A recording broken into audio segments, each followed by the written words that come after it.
মাহফিলে সমস্ত রকম পরিকল্পনা, সমস্ত রকম সহযোগিতার মাধ্যম দিয়ে আজকের এই তাফসিরুল কোরআন মাহফিল, আজকের এই তাফসিরুল কোরআন মাহফিলে যিনি সভাপতিত্ব করছেন জনাব মোহাম্মদ রেজাউল করিম কুতুব, হিসাব রক্ষক এবং কর্মকর্তা, গোয়ালন্দ পৌরসভা, রাজবাড়ী।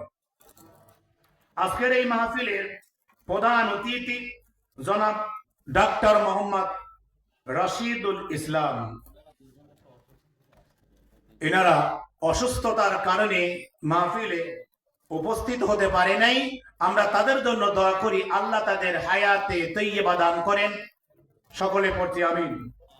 আজকের এই মাহফিলের প্রধান মেহমান জনাব আলহাজ মোহাম্মদ শহীদুল ইসলাম সাহেব মাদ্দাজিলুল।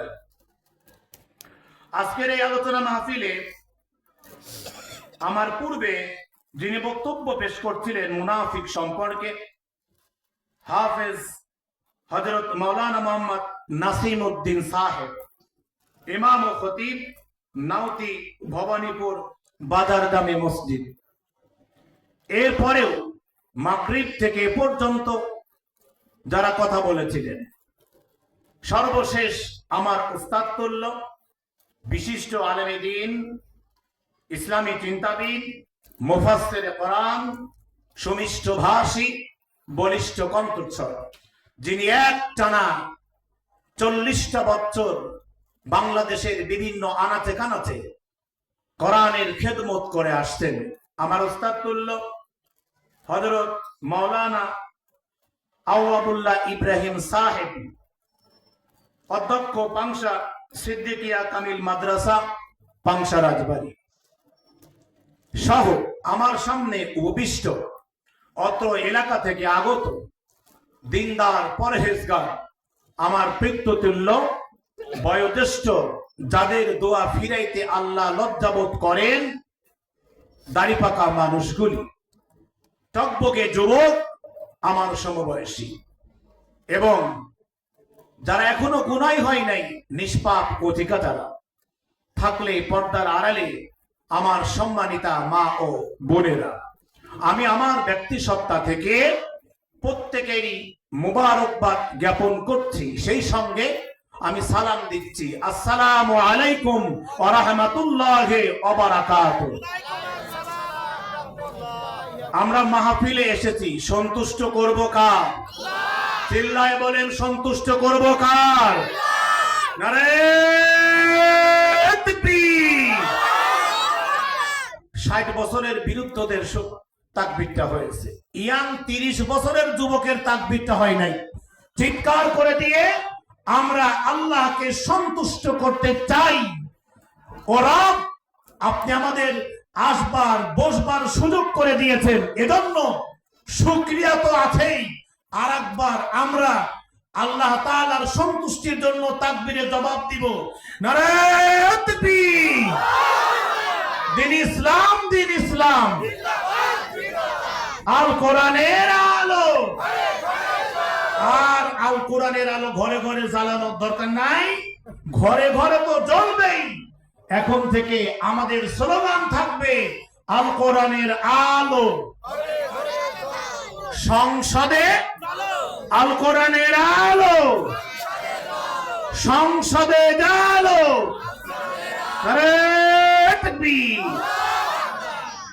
সম্মানিত উপস্থিতি, আচ্ছা বলেন তো শুনি, আমাদের এই মাহফিলে আসবার, বসবার, বলবার, শুনবার যিনি সুযোগ করে দিলেন তিনি কে? চিল্লায় বলেন, তিনি কে? আমাদেরকে খুশি করলেন যিনি, আমরা তাকে খুশি করতে চাই, ঠিক কিনা? তাহলে আমরা যদি তাকে খুশি করতে চাই, এই ভবানীপুরের সব থেকে দামি জায়গাটা সেই আল্লাহর নামে লিখে দেওয়া লাগবে। কি করতে হবে? শুকরিয়া। শুকরিয়া কি? আলহামদুলিল্লাহ। বলেন বলেন, জোরে বলেন, মাঝের লোকগুলো বলেন, পিছের লোকগুলো বলেন আলহামদুলিল্লাহ। সম্মানিত উপস্থিতি, আমাদেরকে আমি যে আয়াত তেলাওয়াত করেছি, আয়াতের মধ্যে যার কারণে আমরা শ্রেষ্ঠত্বের মুকুট অর্জন করেছি, শ্রেষ্ঠ জাতি, শ্রেষ্ঠ উম্মত হিসেবে আমরা রব্বে কারীমের পক্ষ থেকে নির্বাচিত হয়েছি, যিনি একটানা 63 ইয়ার 63 বছর ধরে একটানা 63 বছর ধরে নিরলস পরিশ্রমের মাধ্যম দিয়ে মানুষকে জান্নাতের পথে আহ্বান করেছিলেন। তিনি আর কেউ নন, আমাদের নবী, বিশ্ব নবী, নবীদের সর্দার, সরকারে দো আলম, রিসালাতে মাফ, জনাবে মুহাম্মদুর রাসূলুল্লাহ। সকলেই পড়ছি সাল্লাল্লাহু আলাইহি ওয়াসাল্লাম। এখনো অনেকেই মাহফিলে আসে নাই, রাস্তাঘাটে ঘুরছে, চায়ের দোকানে আসে না নাই? জোরে বলেন আছে না নাই? মাইকের আওয়াজ তারা শুনতেছে, তাদের খেদমতে আরজ করতে চাই। 8 নম্বর পারা 7 নম্বর সূরা, সূরা আরাফ, আয়াত নম্বর 179। রব্বুল আলামিন বলেন, লাহুম কুলুবুন লা ইয়াফকাহুনা বিহা। আয়াতের শুরু কথা। এই আয়াতের শেষে আমার আল্লাহ তাআলা বলেন, উলাইকা কাল আনআম বাল হুম আদল উলাইকা হুমুল গাফিলুন। বলেছেন কে? চিল্লায় বলেন, বলেছেন কে? The Holy Quran is the complete code of life. Life is impossible without the Holy Quran. Zalikal kitab la raiba fi hudan lil মুত্তাকিন। এটা এমন একটা গ্রন্থ, এমন একটা কিতাব, যেই কিতাবের মধ্যে কোনো সন্দেহ বলেছেন কে? এই কালামে পাকের মধ্যে রব্বুল আলামিন জানিয়ে দিলেন, উলাইকা কাল আনআম। দুনিয়া সৃষ্টির শুরু থেকে কিয়ামত পর্যন্ত এই জমিনে একদল লোক থাকবে, যারা দেখেও দেখবে না, শুনেও শুনবে না, বুঝেও বুঝবে না, দেখেও না দেখার ভান করবে, শুনেও না শোনার ভান করবে, বুঝেও না বোঝার ভান করবে। উলাইকা কাল আনআম। রব্বুল আলামিন বলেন, ওরা হলো 4 পায়া জানোয়ার। কি বলেন? কথা বলেন। 4 পায়া জানোয়ার কি? ছাগল। কি বলেন? 4 পা আছে যার, সে হলো 4 পায়া জানোয়ার। আল্লাহ বলেন, উলাইকা কাল আনআম।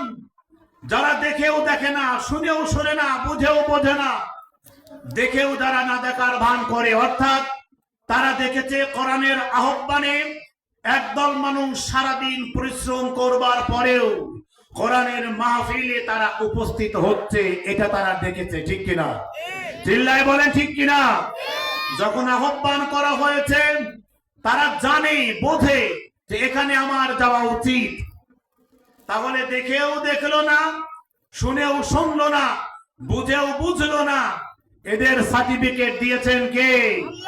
আল্লাহ বলেন, এরা হলো মানুষ, দেখতে মানুষ হলেও ওদের লকব, ওদের পদবি, ওদের ক্যাটাগরি, ওদের কোয়ালিটি, ওদের কোয়ান্টিটি হলো এই মাহফিল নয়, কোরআনের আহ্বানে যারা সাড়া দেবে না, ইসলাম প্রতিষ্ঠার আন্দোলনে যারা সাড়া দেবে না, রব্বুল আলামিন বললেন, উলাইকা কাল আনআম।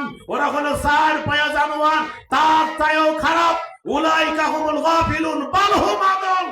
এর থেকেও খারাপ, অর্থাৎ কুকুরের থেকেও, ছাগলের থেকেও, শূকরের থেকেও নিকৃষ্ট এই মানুষদের মধ্যে যারা শুনেও শোনে না, বুঝেও বোঝে না। যখন মসজিদ থেকে আজান হলো, আল্লাহু আকবার, আল্লাহ বড়, আল্লাহ বড়, ক্ষেত খামার বন্ধ করো, কাজ কাম বন্ধ করো, ধান কাটা, ধান উড়ানো, গম উড়ানো সব বন্ধ করো। হাইয়া আলাস সালাহ, কাম টু দি প্রেয়ার। হাইয়া আলাল ফালাহ, কাম টু দি সাকসেস। কল্যাণের দিকে আসো, মুক্তির দিকে আসো। আযানের বাণী শ্রবণ করার পরেও যারা নামাজে আসবে না, আল্লাহর দলিল, ওরা দেখতে মানুষ হলেও, ভোটার আইডি কার্ডে ওদের নাম মুহাম্মদ থাকলেও, জন্ম নিবন্ধনে ওদের নাম মুহাম্মদ থাকলেও, আদমশুমারিতে মুহাম্মদ থাকলেও, আসলে ওরা মুসলমান নয়। কারণ মুসলমান কখনো আযানের পরে নামাজ না পড়ে দুনিয়ার কোনো কাজে ব্যস্ত থাকতে পারে নামাজকে বলো না কাজ আছে, কাজকে বলো আমার নামাজ আছে। নামাজকে বলো না কাজ আছে, কাজকে বলো আমার নামাজ আছে। ঠিক কিনা? আপনি নামাজের কথা কাজের অজুহাত দেখিয়ে নামাজ থেকে দূরে থাকতে পারবেন? এটা হলো ভূমিকাতে বললাম। আমার সংক্ষিপ্ত সময়, আমি আশা করছি সব হুজুর করে ওয়াজ, আর আমি করি ওয়াজ। কি করি বলেন? অল্প কিছু কথা বলে আমি চলে যাব। সম্মানিত উপস্থিতি, আমি সুর করে ওয়াজ করতে পারি না, বাড়ি কুমোরখালী। সাধারণত সাইজে বক্তাই বেশি ওয়াজ করি, সাইজে বক্তাই আমি আয়তো প্রায় সাইজে বক্তা হলো এই সাইজে বক্তা ওয়াজ কালেকশন লোক ডাকে, দ্বিতীয় বক্তা কালেকশন করে, আর প্রধান বক্তা কি ওয়াজ করে। আমার উস্তাদ তুল্য প্রধান বক্তা গুরুত্বপূর্ণ বক্তব্য পেশ করবেন, আমি একটু লোক গুছায় নিই। সম্মানিত উপস্থিতি, আমি আমার আলোচনার শুরুতেই একটা আয়াত তেলাওয়াত, দুইটা আয়াত তেলাওয়াত করেছি। The Holy Quran is the complete code of life. কোরআন থেকে কথা হবে ইনশাআল্লাহ। এটা কি মাহফিল? তাফসীর মাহফিল। কি মাহফিল বলেন? এইখানে কোন শিল্পীকে আহ্বান করা হয় না যে ওয়াজের মঞ্চে এসে আয়ুব বাস্তু আর ইন্ডিয়ান গান গাবে। ঠিক কিনা? তাফসীর মাহফিলে তাফসীর হতে হবে, শিল্পীর গান গাওয়া যাবে।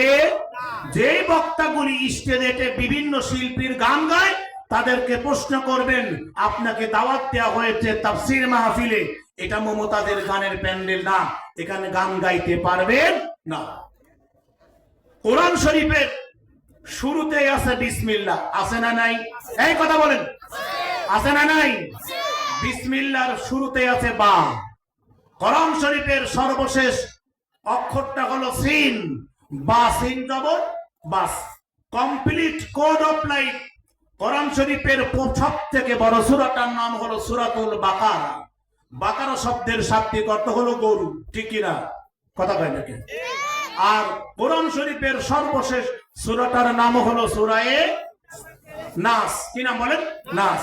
তার মানে মানুষ গরু হয়ে কোরআন যখন শুরু করে তখন মানুষ হলো গরুর মতো। এই কোরআন যখন তার বাস্তব জীবনে মেনে নেবে, গরু হয়ে শুরু। আল্লাহ বলেন শুরু করেছিলে গরু, হয়ে যাবা মানুষ। জোরে বলে সুবহানাল্লাহ। সংসদ থেকে রাষ্ট্রপতি কোন সিস্টেমে কোন পদ্ধতিতে কথা বলবে, সংসদ থেকে শুরু করে টয়লেটে কোন পা দিয়ে ঢুকবেন, তার পরিপূর্ণতা দিয়েই রব্বে কারীম যে কিতাব সাজিয়েছেন, কিতাব পাঠিয়েছেন, তার নাম কি? জোরে বলেন, তার নাম কি? সব চাইতে বড় দুর্ভাগ্যের ব্যাপার, আমরা মুসলমান রাবিশ। কলমের মধ্যে কালি না থাকলে সেই কলমের কোনো মূল্য। কারণ কি? কালি নাই।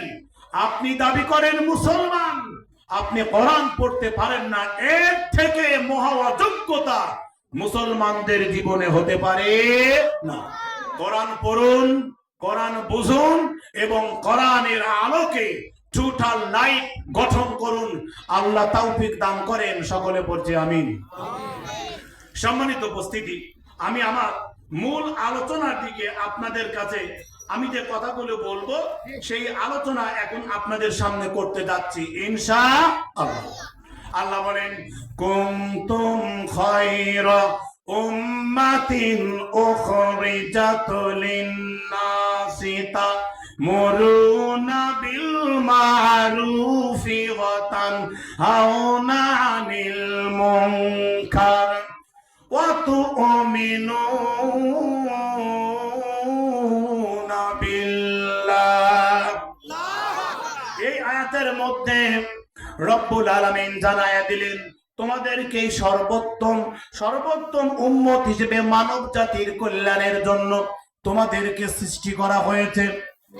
এই পৃথিবীতে বাবা আদম থেকে মুহাম্মদুর রাসূলুল্লাহ সাল্লাল্লাহু আলাইহি ওয়াসাল্লাম পর্যন্ত এই দুনিয়াতে যত উম্মত এসেছে, যত নবী এসেছে, সমস্ত নবীদের মধ্যে শ্রেষ্ঠ নবী কে? চিল্লায়ে বলেন। আমাদের নবী মুহাম্মাদুর। তাহলে আমাদের নবী হলেন নবীদের মধ্যে কি শ্রেষ্ঠ। আপনারা মনে হয় ওয়াজ বোঝেন না, কথা কি বোঝা যায়? কথা বোঝা যায়? সারা দিতে হবে। শ্রেষ্ঠ নবীর নাম কি? মুহাম্মাদুর। তাহলে আমাদের নবী শ্রেষ্ঠ নবীর আমরা উম্মত হবার কারণে সমস্ত উম্মতের মধ্যেও শ্রেষ্ঠ। জোরে বলি সুবহানাল্লাহ। তাহলে আমাদেরকে শ্রেষ্ঠত্বের মর্যাদা দিয়েছেন তিনি কে? তাহলে আমরা যদি হই শ্রেষ্ঠ, দায়িত্ব পালন করতে হবে নিকৃষ্ট, ঠিক কিনা? দায়িত্ব পালন করব কি? উত্তম, শ্রেষ্ঠ, উত্তম দায়িত্ব।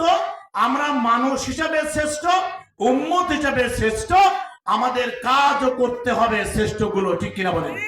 শ্রেষ্ঠগুলি কি, কোনগুলি শ্রেষ্ঠ? একথাটা রব্বে কারীম কালামে পাকের মধ্যে স্পষ্ট বলে দিলেন।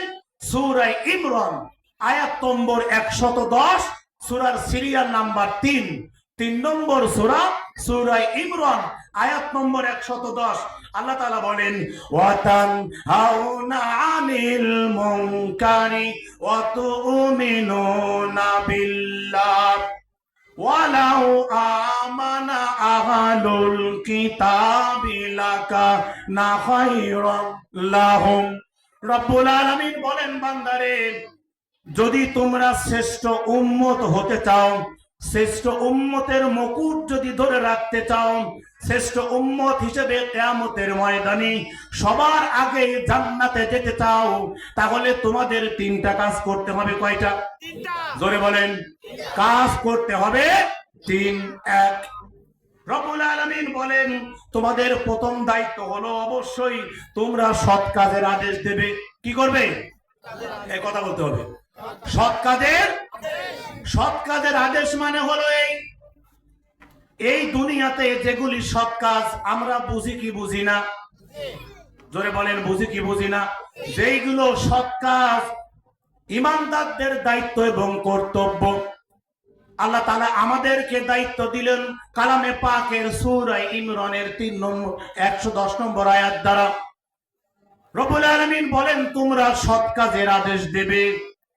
এই পাড়ায়, এই মহল্লায়, এই গ্রামে যত প্রকার সৎ কাজ আছে সবগুলো আদেশ আমাদেরকে দিতেই হবে। সৎ কাজগুলো কি?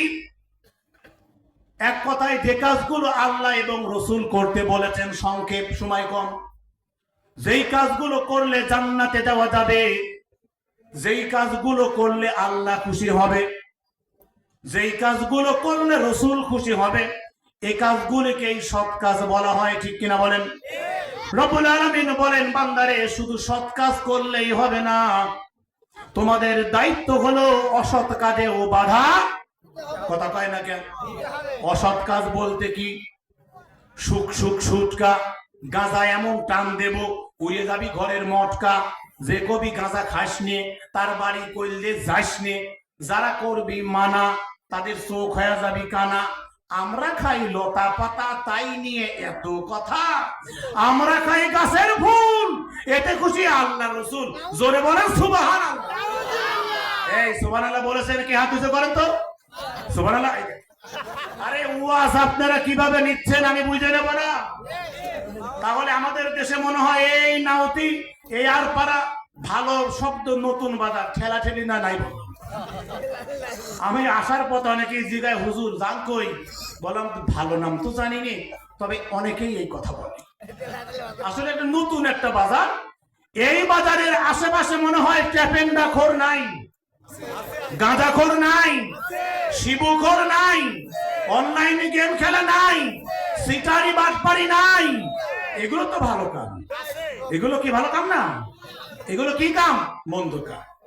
তাহলে আমার দ্বিতীয় দায়িত্ব হলো সৎ কাজের আদেশ করার পরেই আমার দ্বিতীয় দায়িত্ব হলো এই পাড়ায়, এই মহল্লায়, এই গ্রামে, এই পরিবারের মধ্যে যত রকম, যত প্রকার অসৎ কাজকামগুলি আছে, আমাদের এই অসৎ কাজকামের বিরুদ্ধে রুখে দাঁড়াতে হবে, ঠিক কিনা বলেন? যদি আপনি এই অসৎ কাজের বিরুদ্ধে রুখে না দাঁড়ান, আপনি যদি সৎ কাজের আদেশ না দেন, আপনি যদি অসৎ কাজে বাধা না দেন, আপনার তাহাজ্জুদ, আপনার ইবাদত, আপনার হজ, আপনার ইসলামী আন্দোলন, আপনার পীর মুরিদি আল্লাহর জান্নাতে পৌঁছায় দিতে পারবে? পারবে? অতএব আপনাকে অসৎ কাজে বাধা দিতেই হবে, বাধা দিতেই হবে। কাকে বাধা দিচ্ছেন? সে কি মন্ত্রী, নাকি এমপি, নাকি এলাকার সব থেকে টপ টেরর, সন্ত্রাস, চাঁদাবাজ, মস্তান? ইসলাম এটা বলে নাই। ইসলাম ধর্মের আইন হলো এই, তোমার 1 নম্বর দায়িত্ব, তোমার পাড়ায় যেগুলো অসৎ কাজ হচ্ছে, একজন আরেকজনের উপরে জুলুম করছে, অবিচার করছে, নির্যাতন করছে, জমি আল ঠেলে নিজে 2 শতক বেশি নিয়ে নিচ্ছে, নির্বিচারে একজন মানুষের উপর অবিচার করা হচ্ছে, জবরদখল হচ্ছে, এগুলো তো করলে জান্নাতে দেওয়া যাবে। কোথায় যাওয়া লাগবে? জোরে বলেন। তাহলে এই পাড়ায়, এই মহল্লায় যত প্রকার অন্যায় আছে, এটা আপনি জানার পরে যদি আপনি বাধা না দেন, তাহলে আর যাই হোক আল্লাহর জান্নাতে আপনি যেতে পারবেন না। কোরআন শরীফ থেকে আপনাদের কি বলাই, আমার আল্লাহ বলে ওয়াতানহাউনা আনিল মুনকারি ওয়া তুমিনুনা বিল্লাহ, অবশ্যই তোমরা অসৎ কাজে বাধা দেবে। বাধা দেবে কিভাবে? ও হতে পারে আওয়ামী লীগের নেতা, হতে পারে বিএনপির নেতা, হতে পারে জাসদ বাসদ, হতে পারে কোটিপতি, হতে পারে বংশমর্যাদা অনেক লাঠিওয়ালা। যদি অন্যায় করে, ইমানদারদের দায়িত্ব হলো আমাদের এই পাড়ায় অন্যায় করতে দেওয়া হবে না। 1 নম্বর ইমানদার তারা হাত দ্বারা প্রতিবাদ করবে, মিয়া তুমি অমকের উপরে অবিচার করছো, জুলুম করছো, তুমি এইখানে দোকানপাটের মধ্যে ইয়াংদেরকে ডেকে নিয়ে অনলাইনের গেম খেলাও, এই দোকানপাটের মধ্যে তুমি লুডুর আড্ডায় জুয়া খেলাও, এই দোকানপাটের মধ্যে ক্যারাম বোর্ডের আড্ডায় তুমি জুয়া খেলাও, আমরা মুসলমান, জুয়া খেলা হারাম, এই দোকানে আমরা তোমাকে জুয়া খেলতে দেব না। যদি এই প্রতিবাদ আপনি না করতে পারেন, আপনার বাড়ির পাশে একটা মানুষকে নিয়মিত তার উপরে জুলুম করছে, অবিচার করছে, আপনি দেখলেন তমককে বকাবকি করছে, নির্যাতন করছে, জমিটা জবরদখল করতেছে, আপনি মসজিদে গিয়ে সুবহানাল্লাহ, আলহামদুলিল্লাহ, লা ইলাহা, এই জিকিরের কোনো লাভ হবে না। আগে কোরআনটা মানতে হবে, কোনো চান্স নাই। আপনি কার বিরুদ্ধে প্রতিবাদ করছেন, তার পাওয়ার কি, ইসলাম এইটা দেখে নাই। বদরের যুদ্ধ কাফিরদের সংখ্যা ছিল 1000, মুসলমানের সংখ্যা কয়জন? কথা বলেন। 313 জন। রাসূল চিন্তিত। হযরতে মিকদাদ রাদিয়াল্লাহু তাআলা আনহু বললেন, ইয়া রাসূলুল্লাহ, ইয়া হাবিবাল্লাহ, নো টেনশন, আপনি চিন্তা করবেন না। আমরা বলছি, আমরা ইমানদারেরা যতক্ষণ পর্যন্ত বদরের প্রান্তরে কাফিরদেরকে পরাজিত না করব, ততক্ষণ পর্যন্ত ইসলামের সৈনিকরা মরবে, কিন্তু বদর থেকে পদত্যাগ করবে না। জোরে বলে আল্লাহু আকবার। বদরের যুদ্ধে 313 জন মুসলিম সৈনিক, তদানীন্তন সুপার পাওয়ার 1000 পদাতিক বাহিনীকে ধ্বংস করে ইসলামের বিজয় ছিনিয়ে এনেছিল। ঠিক কিনা? নিউজিল্যান্ডের একজন কমান্ডার বলেছে, মুসলমানদের সঙ্গে যুদ্ধ করে জয়ী হওয়া সম্ভব নয়। তার একজন সোলজার বললেন, বাট হোয়াই? কিন্তু কেন? বলে, আমরা বন্দুকের নলায়, পারমাণবিকের আঘাতে, গোলা বারুদের আঘাতে আমরা দেখি মৃত্যু, কিন্তু মুসলমানেরা দেখে না মৃত্যু। মুসলমানেরা বন্দুকের নলায়, তরবারির আগায়, গোলা বারুদের আগায় ওরা দেখে আল্লাহর জান্নাত। জোরে বলি সুবহানাল্লাহ। অতএব কে মস্তান, কে ইরানের সব থেকে ধনাঢ্য, যদি অপরাধী হয়, আপনার দায়িত্ব হলো অবশ্যই হাত দ্বারা এই অন্যায়কে প্রতিবাদ করতে। কথা কয় না কেন? যদি আপনি 1 নম্বর ইমানদার হন, বদরের যুদ্ধে 2টা ভাই মুআজ আর মুআব্বি বলে, আজকের এই বদরের যুদ্ধের সবচাইতে বড় নেতা কি ডাকো? বলে, তোমরা কি করবা?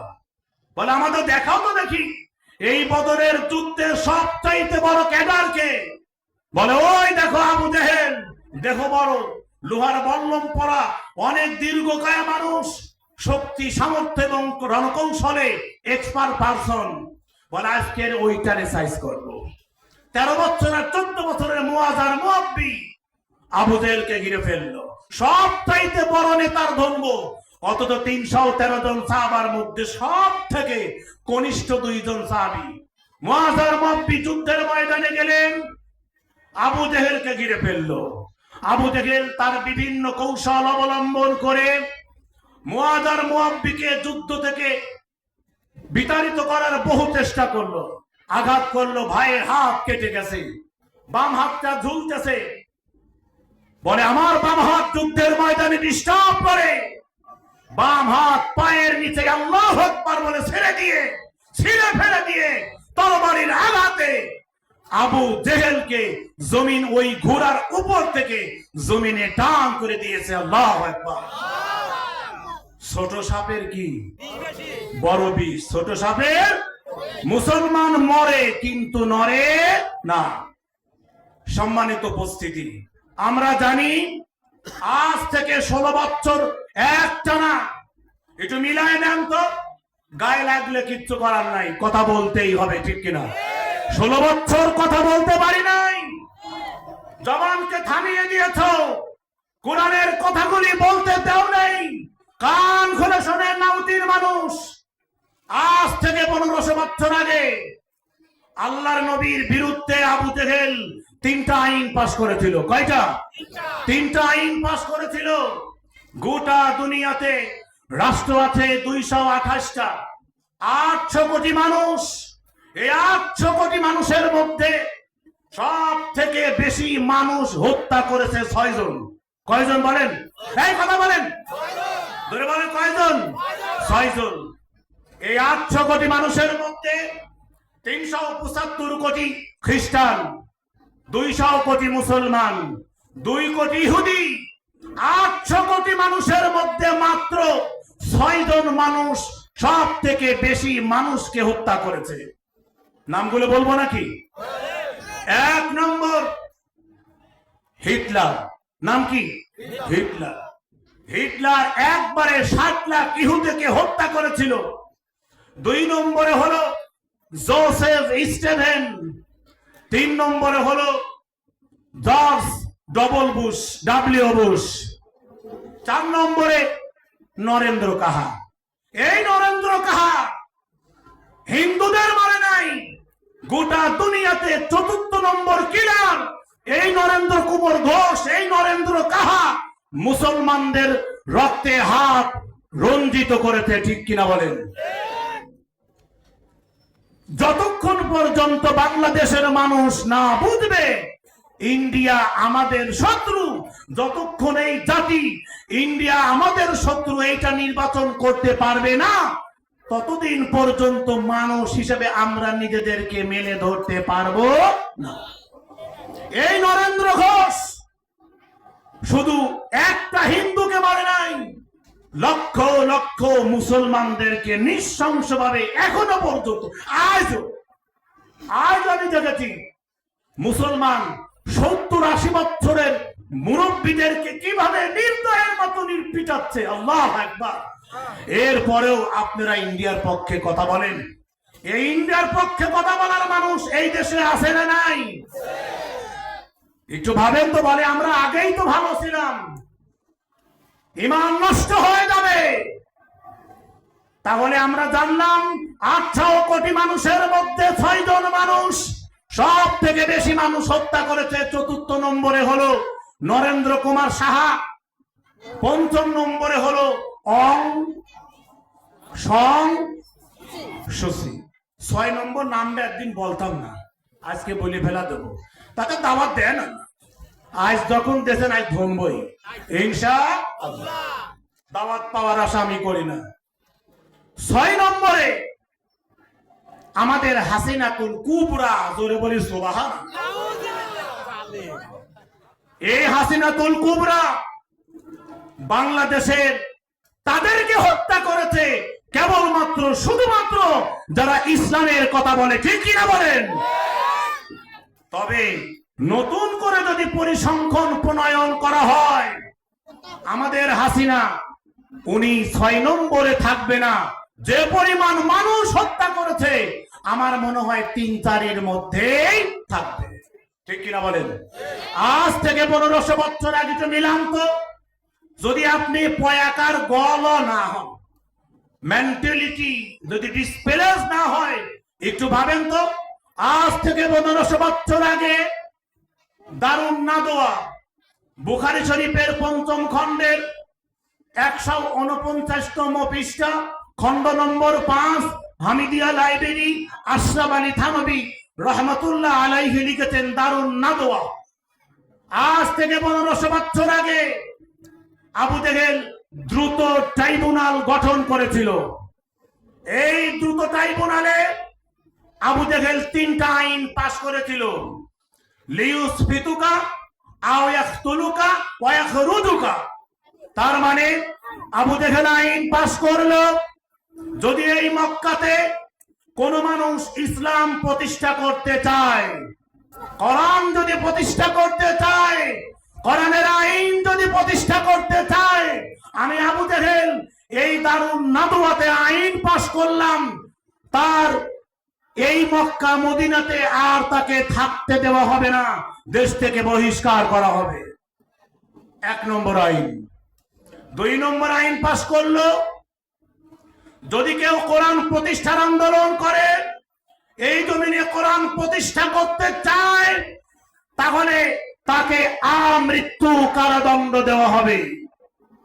আবু জেহেল 3য় আইন পাশ করেছিল, এই মক্কা, এই উম্মুল কোরা, এই কোরআনের দেশ, এই কোরআনের দেশে যেই সমস্ত রাসূলের সাহাবা আজমাইন কোরআন প্রতিষ্ঠা করবার জন্য আন্দোলন করবে, তাদেরকে ফাঁসির মঞ্চে ঝুলিয়ে মৃত্যু দণ্ড কার্যকর করা হবে। আবু জেহেল 1500 বছর আগে যারা হজ করতে গেছেন, যাই দেখবেন কাবা ঘরের পাশেই দারুন নাদওয়া নামক একটা স্থান এখনো আছে। যদি এবছর নাও যান, আগামীতে যখন যাবেন তখন দেখবেন কাবা ঘরের পাশেই দারুন নাদওয়া নামক একটা স্থান আছে। যেই দারুন নাদওয়া আবু জেহেলের ছিল দ্রুত ট্রাইব্যুনাল বা সংসদ, এই 3টা আইন পাশ করেছিল আবু জেহেল। দেখেন তো আমাদের এই বাংলাদেশে মাননীয় প্রধানমন্ত্রী, সাবেক প্রধানমন্ত্রী সুদ্ধা তার দলীয় লোকগুলো এই বাংলাদেশে এই 3টা আইন পাশ করেছে কি করে নাই? যারা এই কোরআনের পক্ষে কথা বলেছে, আলেমদেরকে দেশ থেকে বহিষ্কার করা হয়েছে, ঠিক কিনা বলেন? মিজানুর রহমান আজহারা কি টেন্ডারবাজ, লুচ্চা, চোর, ওই বিদেশে বাড়ি করেছে? করে নাই।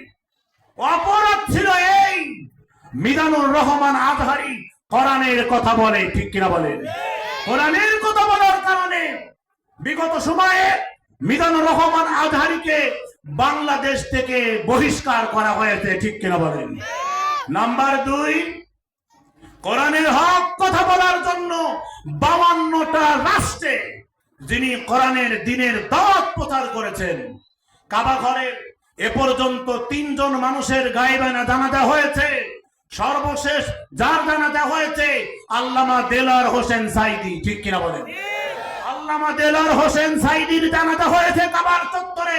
10 লাখের উপরে মানুষ জানাজায় শরীক হয়েছিল লন্ডনে। কিন্তু বাংলাদেশে আমরা বাংলাদেশী, আমাদের দেশের আলেম, আমরা তার জানাজায় শরীক হতে পারি? 150 উপরে ইমামের চাকরি চলে গেছে শুধুমাত্র জুমার নামাজের পরে আল্লামা দেলার হোসেন সাইদির নাম ধরে মুনাজাত করার কারণে। এদেশের একদল মুনজিদের নাস্তিক মার্কা কমিটি ইমামকে তার পদচ্যুত ঘটিয়ে মসজিদ থেকে বের করে দিয়েছে, ঠিক কিনা বলেন? সাইদি সাহেব আমাদের দেশের অহংকার নাকি গোটা পৃথিবীর অহংকার? একজনের ওয়াজ একবার শুনবেন, দ্বিতীয়বার ভালো লাগবে না, ঠিক কিনা? সাইদি সাহেবের ওয়াজ, একই ওয়াজ যতবার শুনবেন ততবারই নতুন লাগে, ঠিক কিনা? এই আল্লামা দেলার হোসেন সাইদিকে মিথ্যা মামলা দিয়ে, হামলা দিয়ে একটানা প্রায় 13 বছর কারারুদ্ধ করেছে, ঠিক কিনা? সর্বশেষ আব্বা দিবসে 15ই আগস্ট প্রাইম মিনিস্টারকে হ্যাপি খুশি করবার জন্য বিষ প্রয়োগে আল্লামা দেওয়ার হোসেন সাইদিকে শহীদের পিয়ালায় চুমুক দিতে বাধ্য করেছে, ঠিক কিনা বলেন? তাহলে আবু জেহেল আইন পাশ করলো, কোরআনের পক্ষে যারা কথা বলবে তাদেরকে দেশকে বহিষ্কার করা হবে, কোরআনের পক্ষে যারা কথা বলবে তাদেরকে আমৃত্যু কারাদণ্ড দেওয়া হবে, কোরআনের পক্ষে যারা কথা বলবে তাদেরকে ফাঁসির মঞ্চে ঝুলিয়ে মৃত্যুদণ্ড কার্যকর করা হবে। একটু দেখেন তো দেখি, মতিউর রহমান নিজামী, কাদের মোল্লা, কামারুজ্জামান, এরা মনে হয় গোমচোর। হ্যাঁ, এদের কি বেগমপাড়ায় বাড়ি আছে? বিদেশে বাড়ি করে নাই, গাড়ি করে নাই, রাষ্ট্রীয় একটা টাকা আত্মসাৎ করে নাই, গোটা দুনিয়া আশ্চর্য হয়ে গেছে। কিন্তু শুধুমাত্র কেবলমাত্র ইসলামী আন্দোলন করার কারণে, ইসলামের কথা বলার কারণে তাদেরকে ফাঁসির মঞ্চে ঝুলিয়ে মৃত্যুদণ্ড কার্যকর করা হয়েছে, ঠিক কিনা বলেন? যারা কোরআনের পক্ষে কথা বলে না, কোরআনের বিপক্ষে যারা সিদ্ধান্ত নেয়, কোরআনের বিপক্ষে যারা আইন পাশ করে, ওরা বোধ হয় জান্নাতে যাবে। এই কথা কয় না কেন? কোথায় যাবে? পিছনে জায়গা আর নাই। যদি কিছু মাইন্ড না করেন, এই তো আমার নামার সময় হয়ে গেছে, আমি তো ডাকতেছি, আলোচনা করবেন আমার উস্তাদ। একটু জিকির করিলাম, আগায় আসেন, লা ইলাহা ইল্লাল্লাহ করিলাম, হয় না লা ইলাহা করছিলাম ইলাহা। সম্মানিত উপস্থিতি, আমরা একটা বক্তব্যের মধ্যে ছিলাম, একটু খেয়াল করেন তো। তাহলে আবু জেহেল আইন পাশ করলো, একটা ঘটনা শুনাই। বালাআম বাওরা, এই তথ্যটা তাফসিরে মারিফুল কোরআনের 501 নম্বর পৃষ্ঠার মধ্যে আপনারা পাবেন। এই বালাআম বাওরা হযরতে মূসা আলাইহিস সালামের সময়ের ঘটনা। বালাআম বাওরাকে লোকজন ভাড়া করলো, ফিরাউনের লোক ভাড়া করে বলতেছে, বালাআম বাওরা মূসা আলাইহিস সালামের বিরুদ্ধে বদদুয়া করতে হবে। বালাআম বাওরা কয়, সর্বনাশ, পাগল টাগল হয়ে গেছেন নাকি? আপনার কি পাগল সাথে সন্দেশ খান? আর মূসা হইল আল্লাহর পয়গম্বর, আর আমি খালি ইসমে আজম জানি, আমি মূসার বিরুদ্ধে বদদুয়া করলে কবুল হবে না? কবুল হবে না। বলে, তাই নাকি? তোমাকে বদদুয়া করতেই হবে। বালাআম বাওরা বলে, ভাই আমার দ্বারা সম্ভবই না। শেষ পর্যন্ত ফিরাউনের লোকজন খাদ্যমন্ত্রীর কাছে গেছে, বালাআম বাওরার খাদ্যমন্ত্রী যাই বলতেছে, যদি বালাআম বাওরাকে রাজি করাতে পারো, সীতাহার, হাতের উলি, বড় বড় দুল দিতে করবো না ভুল। মেয়েরা শোনা তো বেশি পছন্দ করে, ঠিক কিনা? এক কথা কয় না কেন?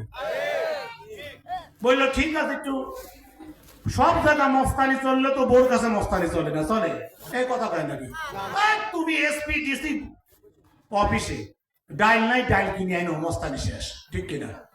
বালাআম বাওরার বউ মিসেস যখন বালাআম বাওরা বাসায় গেছে, উনি বলতে দিতে, শোনো, অমকের বাপ বলে, বলো। বলে, একটু বদদুয়া করা লাগবে। বলে, কার বিরুদ্ধে? বলে, কেন? মূসার বিরুদ্ধে। কয়, এই মেসেজ তোমার পর্যন্ত হয়েছে? বলে, হয়। বলে, আমি দোয়া করতে পারবো না, কারণ 2 আর 2 কোন দিন 6 হয় না। হয় 2 আর 2 কত? নাকি 3? বালাআম বাওরা জানে যে মূসা কি জিনিস, উনি আল্লাহর নবী, আমি কি বদদুয়া করব? হবে না, চান্স নাই।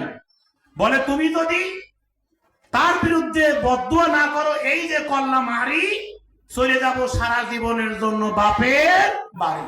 কিটা ভাত রান্না করে দেয়, ওইটাই তো দেখবো। অশান্তি শুরু, একদম অশান্তি। এরকম অশান্তি করা পরিবার মেয়ে মনে আমাদের দেশে নাই। 3 প্রকার কারণে সংসারে অশান্তি হয়।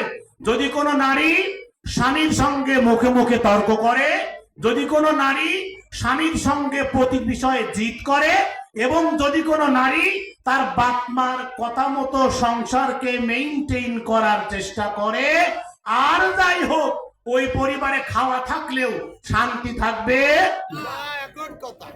ঠিক কিনা বলে? আমি জানি এই নাতুন মেয়েরা ভালো, আমার কুমোরকারী কথা বলতেছিলাম। সম্মানিত উপস্থিতি, বালহাম বাউরার বউ বলল, শোনো, বদদোয়া করাই লাগবে, নইলে আমি চলে গেলাম, বিপদে পড়ে গেছে। ঠিক আছে, বিরাট মঞ্চ, পাশে ফেরাউন, তার মন্ত্রী পরিষদ, বাউলাম বাউরা দোয়া করতেছে, আল্লাহ রব্বুল আলামিন তুমি মুসারে ধ্বংস করে দাও, এ কথা বলতে যায়। কিন্তু বালাম বাউরা বলে, আল্লাহ আমি দোয়া করলাম তুমি ফিরাউনের শেষ করে দাও, ধ্বংস করে দাও, ডুবা মারিয়ে দাও।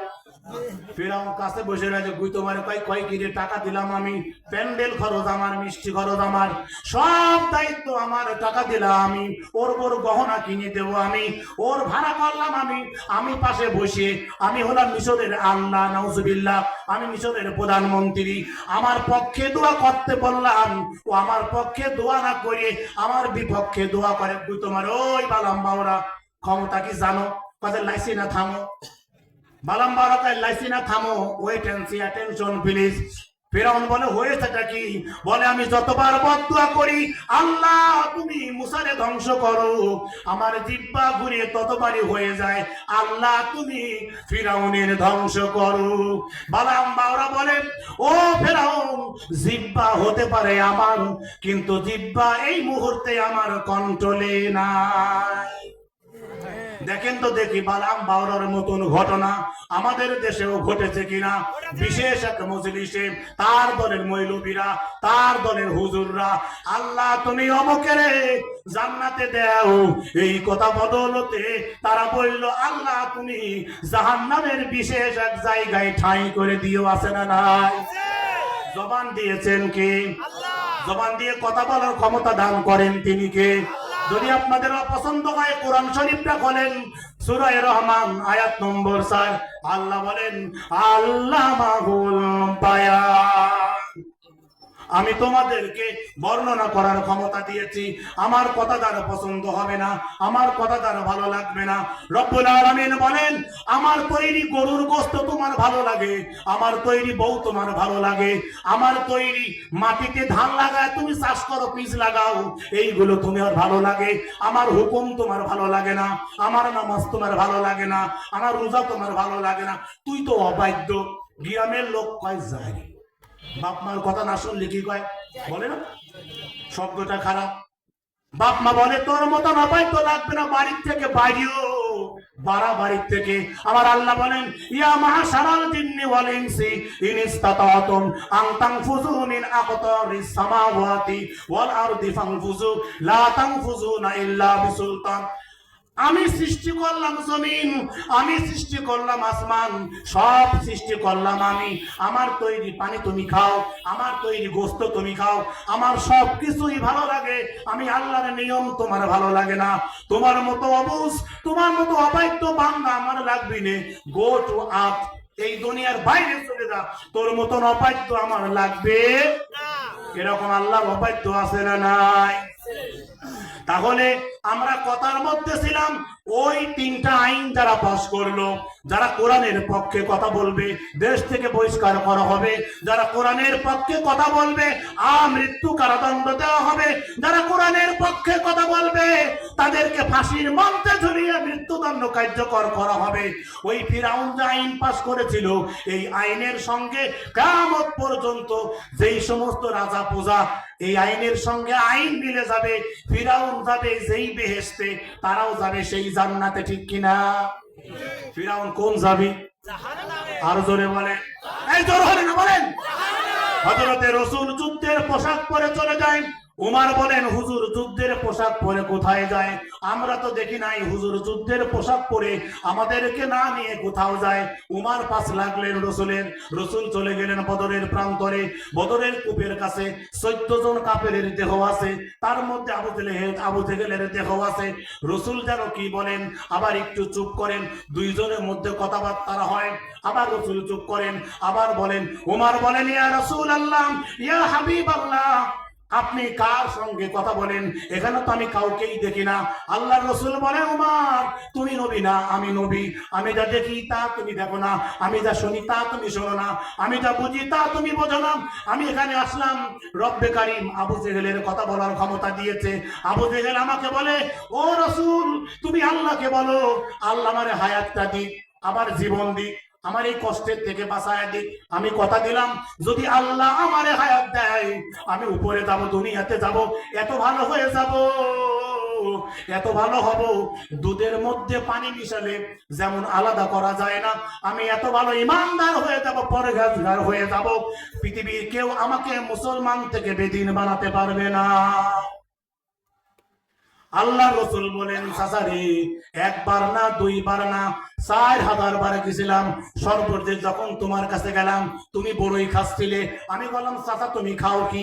তুমি বললে পাথর, তুমি বললে পাথর। তোমার হাতের মধ্যে যেগুলো ছিল সেগুলো হয়ে গেল পাথর, মুখের মধ্যে যা ছিল সেও হয়ে গেল পাথর। তুমি যখন গাছের দিকে তাকালে গাছের বড়ইগুলো হয়ে গেল পাথর।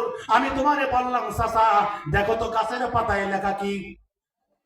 তুমি বললেন ও মুহাম্মদ গাছের পাতায় লেখা তোর নাম আর আমার নাম।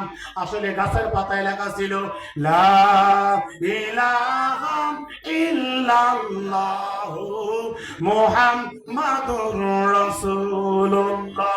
আল্লাহ রাসূল বললেন চাচারে ওই যে গাছের পাতায় লেখা ছিল লা ইলাহা ইল্লাল্লাহ, আইনদাতা, বিধানদাতা, মৃত্যুদাতা, রিজিকদাতা, ইনফিনিট পাওয়ার, যার ক্ষমতার সমকক্ষ আর কেউ নাই, তিনি কে? মিয়া সাহেব আজকে অন্ধের মতো নেতাদের পাশ পাশ ঘুরতেছেন। কোরআনটা খুলে দেখেন, কিয়ামতের ময়দানে আল্লাহ কি বলবেন। সূরা আরাফ আয়াত নম্বর 51, সূরার সিরিয়াল নাম্বার 7। আল্লাহ বলবেন ফালিয়াউমা নানসাহুম কামা নাসু লিকা ইয়াউমিহিম হাযা। দুনিয়াতে যারা আল্লাহকে ভুলে যাবে কিয়ামতের ময়দানে আল্লাহ তাদেরকে ভুলে যাবেন। এই দুনিয়াতে আল্লাহ ভোলা কারা? আল্লাহর ইবাদত বন্দেগী করে না যারা, তারাই হলো আল্লাহ ভোলা। ঠিক কিনা? আল্লাহ ভোলা বান্দা মনে হয় এই দেশে এটাও নাই। মোল্লার 500 টাকা দেবেন, একটু গরুর গোস্ত খাওয়া দেবেন, মোল্লা দোয়া করবি আল্লাহ অমুক হাজিরে তুমি বেহেশতে দিয়ে দাও, জম্মের মতন বেহেশত আল্লাহ দিয়ে দিবি। দলিলটা নেন। আল্লাহ রাব্বুল আলামিন বলে, কোরআনটা খোলেন 28 নম্বর পারা 63 নম্বর সূরা, সূরা মুনাফিকুন আয়াত নম্বর 6।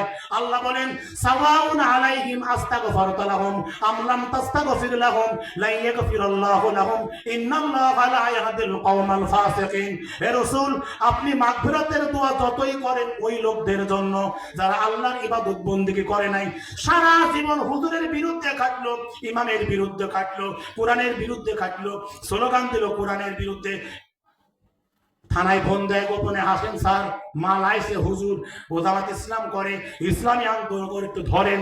পুলিশ আসে, 10,000 টাকা নেয়, ওর 5,000, পুলিশের 5,000।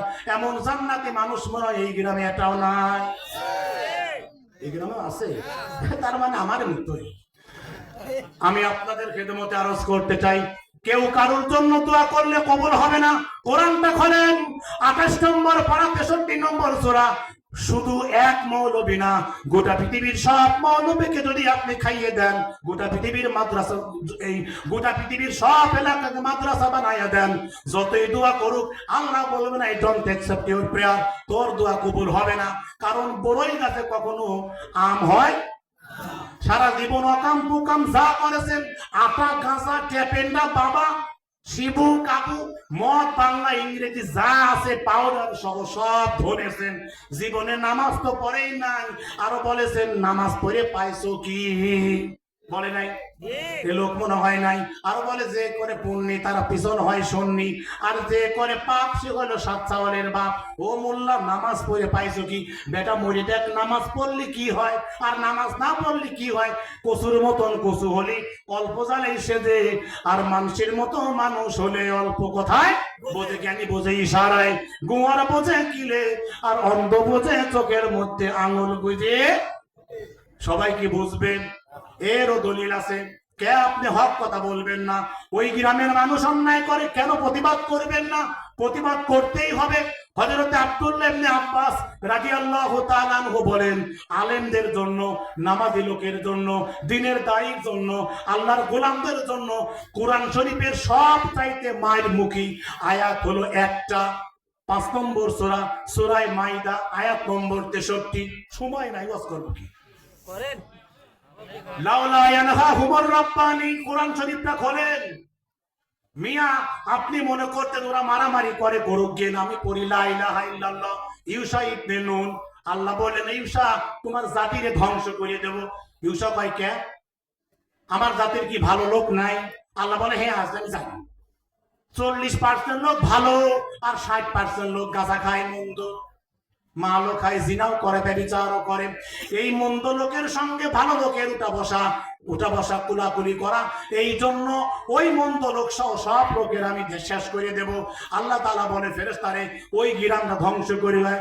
বলে আল্লাহ ওই গ্রামে যায় দেখলাম একজন মানুষ আপনার তাসবিহ পড়ে, কোরআন পড়ে, দিনরাত আপনার ইবাদত করে, তারপরেও কি মারি দেব? আল্লাহ বলে নাই ওরে আগে মারবি। কুনতুম খায়রা উম্মাতিন উখরিজাত লিন-নাস তা'মুরুনা বিল মা'রুফি ওয়া তানহাউনা আনিল মুনকারি ওয়া তু'মিনুনা বিল্লাহ। ওর দায়িত্ব ছিল নিজে বাঁচা এবং আর আহাল পরিবারদেরকে, গ্রামবাসীদেরকে বাঁচানোর চেষ্টা করা। ও শুধু নিজে ইবাদত করেছে, গ্রামের মানুষদেরকে বাঁচানোর চেষ্টা করে নাই। ওর আগে ধন। ঠিক কথা, ঠিক কথা, ঠিক। তুমি তাবলীগ জামাত করো, ইসলামী আন্দোলন করো, আর মসজিদের ইমামতি করো, আর সামনের কাতারে থাকো। তোমার পাড়ায় যদি কোনো পাপ হয়, যদি জানার পরেও বাধা না দাও, আর কিছু না থাকলেও খবর আছে। কোরআন শরীফটা খোলেন, সূরা মাইদা আয়াত নম্বর 63। লাউলা ইয়ানহাহুমুর রাব্বানিয়ুনা ওয়াল আহবারু আন কওলিহিমুল ইসমা ওয়া আকলিহিমুস সুহতা লাবিসা মা কানু ইয়াসনাউন। আল্লাহ বলেন এই অভ্যাসটা খুব নিন্দনীয়, এই কাজটা জঘন্য। আলেমরা, দরবেশরা, দ্বীনের দায়ীরা, মসজিদের নামাজিরা, মসজিদের ম্যানেজিং কমিটির দায়িত্ব শুধু মসজিদ উন্নয়ন করা না। উন্নয়ন করবি কি? কোনডে তুই কোনডে কব। যদি কেউ মদ খায়া মসজিদে আসে, আমরা বলি চৌকানলি মান গাইকের আমি বাকি মদ খায়া মসজিদে আসে, মুখ দিয়ে গন্ধ বাড়াতে বের হয়ে যা, বলি না? এই কথা কয় না? যার যা আছে তাই নিয়ে ঝাপা পড়বো, এত বড় সাহস। আমারে মসজিদে মদ খাইতে প্রয়োজনে মাই দাঁত ভাঙিয়ে ফেলা দেবো। বাড়া মসজিদ থেকে একজন মদখোরকে মসজিদে ঢুকতে দেই না, অথচ ওই মসজিদের তিনি সভাপতি, ওই এলাকার সব চাইতে বড় সুদখোর, ঠিক না? সব চাইতে বড় চোর, সিটার, ডাকাত, জিনা ব্যভিচারী, ওর চাইতে বড় খারাপ মানুষ আর নাই। একটু টাকা থাকার কারণে ওই মসজিদের সব চাইতে বড় দায়িত্বে আছে, আছে না নাই? এই গ্রামের মসজিদ, আমার গ্রামের কথা বলতেছি ভাইরা আমার। আমি আপনাদের খেদমত আরজ করতে চাই, মদ খাইলে পরে মার সঙ্গে জিনা করা গুনাহ হয় না। মদ খাইলে বাপের সঙ্গে জিনা করা গুনাহ হয় না, কিন্তু যদি কেউ ওই সুদ খায় তাহলে মায়ের সঙ্গে জিনা করার গুনাহ হয়। জোরে বলি নাউজুবিল্লাহ। আমাদের দেশে মনে হয় সুদখোর এটাও নাই। বৃষ্টি পরে টিপ টিপ, কিস্তি দেব ঠিক ঠিক, স্বামীর কথাও মানবো না, গ্রামীণ ব্যাংক ছাড়বো না, নিজেরাই করি আশা শনিবার লোন, আছে না নাই? কুত্তার পায়খানা খাওয়া, শুকরের পায়খানা খাওয়া, এর চাইতেও জঘন্য কাম হলো সুদ খাওয়া। দলিল যদি লাগে কোরআন শরীফটা বলেন, সূরা বাকারার 275, ওয়া হালাল্লাহুল বায়আ ওয়া হারামার রিবা।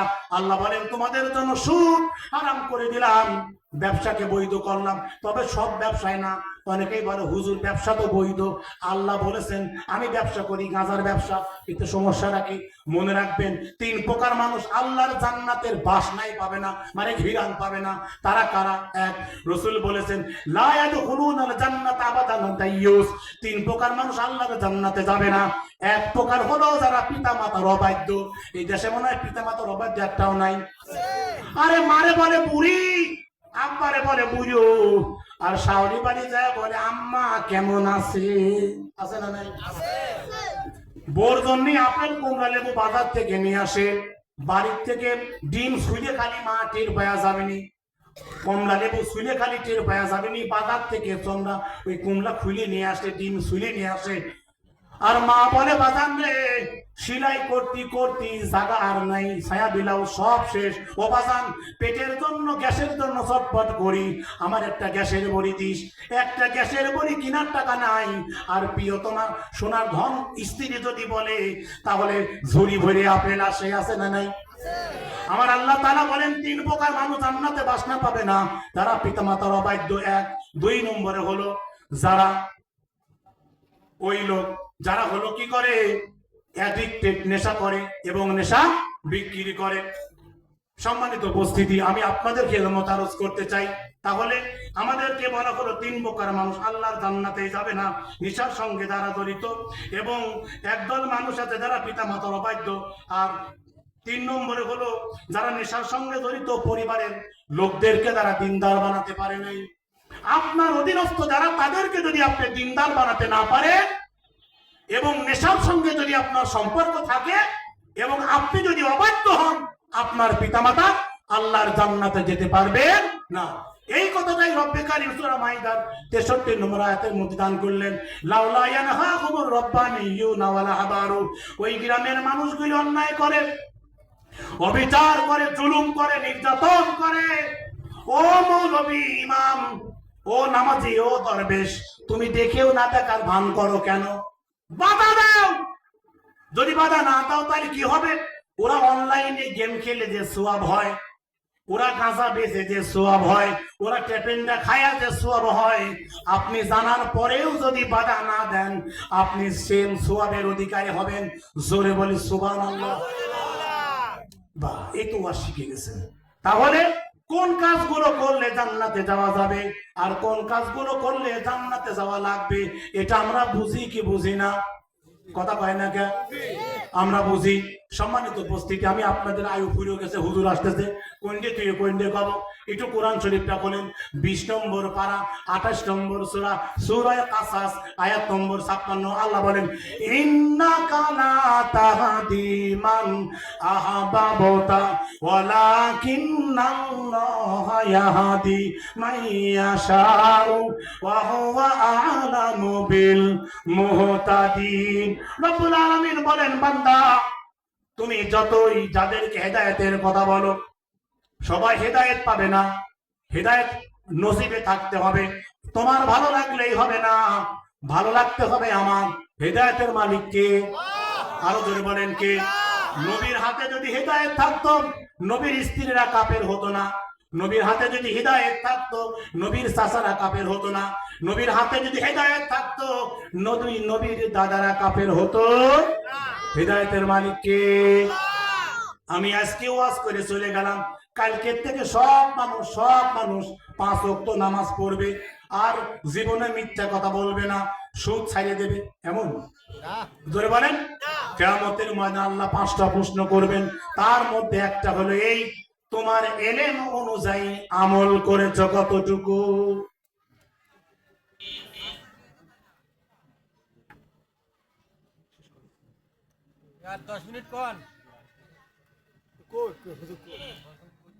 সকলে বলি, আল্লাহুম্মা সাল্লি আলা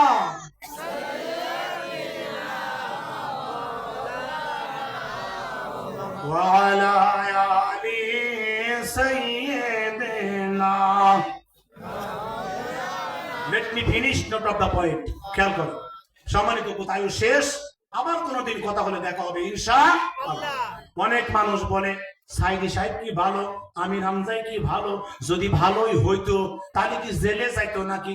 কয় না? কয় না কেন? বলেন আছে না নাই? কয় হুজুরের মধ্যেও ভেজাল আছে। সাইদি সাহেব যদি এতই ভালো হইতো জেলে যেত না। আমির হামজা 395 দিন জেল খাটলো। এই বাংলাদেশের আলেম ওলামারা আয়না ঘরে ছিল কি ছিল না? আয়না ঘরে কথা তো বুঝাইতেই পারলাম না। তাহলে আল্লাহর রাসূল একদিন না, 2 দিন না, একটানা 3 বছর 15 দিন 53 জন লোক সহ 42 জন পুরুষ আর 11 জন নারী ও শিশু সহ আল্লাহর নবী মুহাম্মদুর রাসূলুল্লাহ সাল্লাল্লাহু আলাইহি ওয়াসাল্লাম আবু জেহেলের কারাগারে বন্দী ছিল। বলেন তো শুনি, রাসূল কি খারাপ? না। আরো জোরে বলেন। না। রসুল জেলখানায় জেল খেটেছেন, তাহলে কোরআনের কথা বললে জেলখানায় যেতে হক কথা ফক করে মারা যায়। কোরআনের কথা যদি বলেন আপনার বিপক্ষে শত্রু আছে না নাই? এই দেশে একদল লোক আছে হুজুরির ভালোবাসে, মাঝে মাঝে গোস্তও খাওয়ায়, কিন্তু হুজুর মানুষ, আলেম মানুষ, এই দেশের মেম্বার হোক, চেয়ারম্যান হোক অথবা এমপি হোক, এইটা চাই না। আছে না নাই? একটু মিলায় নেন তো। আব্দুল্লাহ ইবনে উবাই নাম শুনেছেন? এই আব্দুল্লাহ ইবনে উবাই জীবনে আমি যতটুকু পড়েছি, এই আব্দুল্লাহ ইবনে উবাই জীবনে কোনোদিন দাড়ি কাটে নাই, জীবনে কোনোদিন জামাত ছাড়ে নাই, নামাজ না পড়া তো দূরের কথা, জীবনে জামাত ছাড়া নামাজ পড়ে নাই। রাসূলের পিছনে দাঁড়িয়ে আব্দুল্লাহ ইবনে উবাই একটানা দীর্ঘদিন নামাজ পড়েছে। আবার মাঝে মাঝে ঘোষণা দিত, বসেন, আল্লাহ রাসূল কোরআন এবং সুন্নাহ থেকে কথা বলবে। এই আব্দুল্লাহ ইবনে উবাই জীবনে সব কিছু মেরেছে, একটা জিনিস মানে নাই। কয়টা? একটা জিনিস। কয়টা বলেন? খেয়াল করেন। এই আব্দুল্লাহ ওই মুনাফিকের সর্দার, এই মুনাফিকের সর্দার আব্দুল্লাহ ইবনে উবাই ইবনে সালুল সব জিনিস মেরেছে, নামাজ পড়েছে, রোজা রেখেছে, দান করেছে, সদকা করেছে, কিন্তু আবু জেহেল এই আব্দুল্লাহ ইবনে উবাই জীবনে একটা জিনিস মানে নাই, সেটা হলো মুহাম্মাদুর রাসূলুল্লাহ সাল্লাল্লাহু আলাইহি ওয়াসাল্লাম এই মক্কা মদিনার প্রধানমন্ত্রী হোক, এইটা চাই নাই। দেখেন তো দেখি আমাদের দেশে একদল মানুষ আছে নামাজও পড়ে, রোজাও রাখে, দানও করে। নারে তাকবীর, নারে তাকবীর, নারায়ে তাকবীর। প্রধান বক্তার আগমন নাউতি ভবানীপুর এলাকাবাসীর পক্ষ থেকে আবুল্লাহ ইব্রাহিম সাহেবের আগমন।